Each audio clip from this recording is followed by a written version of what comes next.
সন্দেশখালী প্রাক্তন বিধায়কের ক্লাব থেকে উদ্ধার হলো হাজার হাজার সরকারি ত্রিপল। সুকুমার মাহাতোর বাড়ির অদূরেই রয়েছে ক্লাব, আর এই ক্লাব থেকে উদ্ধার হলো হাজার হাজার সরকারি ত্রাণের ত্রিপল। দাদা দাদা এইগুলো 5 টাকা করে আছে, সরকারি মাল, এক একটা 5 টাকা করে আছে দাদা। এই যে সরকারি মাল দেখুন। বজবজের 12 নম্বর ওয়ার্ডে তৃণমূল কাউন্সিলর গ্রেফতার। ধৃত মিঠুন টিকাদারকে থানা থেকে বের করার সময় উঠল চোর চোর স্লোগান।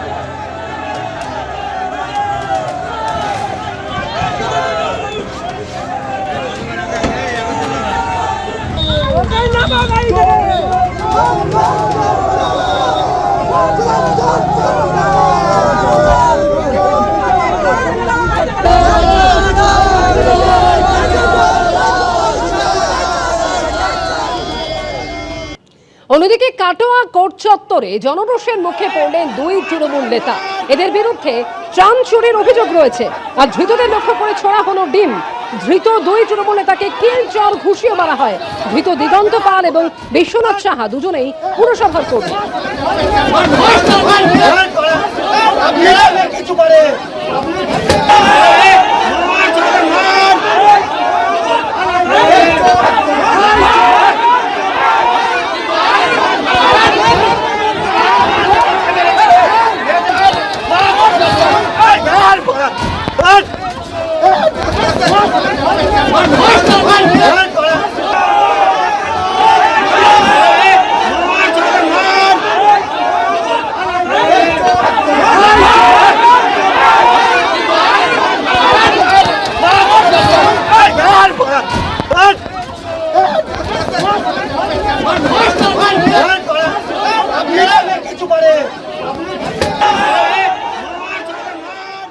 কোথাও কাটমানি নেওয়ার অভিযোগ, আবার কোথাও তোলাবাজির অভিযোগ, এরকমই একাধিক অভিযোগে জায়গায় জায়গায় দেখা যাচ্ছে বিক্ষোভের মুখে পড়ছেন তৃণমূল নেতারা।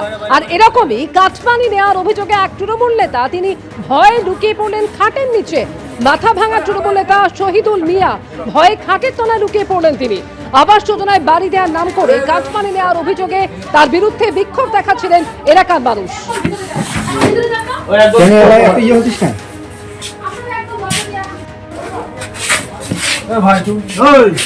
আমরা আছি তাই না?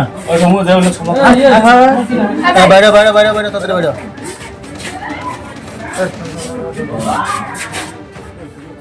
ভয়ঙ্কর ভয়ঙ্কর দৃশ্য দেখছি। প্রধানের স্বামী যাচ্ছে, রাস্তায় ধরে জুতো পেটা করছেন মহিলারা। বাড়ির টাকা, শৌচালয়ের টাকা, সব জায়গা থেকে কাটমানি খেয়েছে। এখন ওরা ভয়ে, লোকেরা বলতে পারতো না, কমপ্লেন করতে পারতো না, পুলিশ ওদের দাঁড়াতো। এখন কমপ্লেন করছেন, সেই পুলিশে কোমরে দড়ি বেঁধে ট্রেনে নিয়ে চলে যাচ্ছে। দেখতে হবে আরো, এটা খুবই প্যাথেটিক পশ্চিমবাংলার ক্ষেত্রে। এই যে 15টা বছর সব গেছে, যে খুব দুঃসময় গেছে আমাদের, সেখান থেকে কেটে বেরিয়ে এসছে। যারা অপরাধ করেছে তাদের শাস্তি পেতে হবে। এবিপি আনন্দ, এগিয়ে থাকে, এগিয়ে রাখে।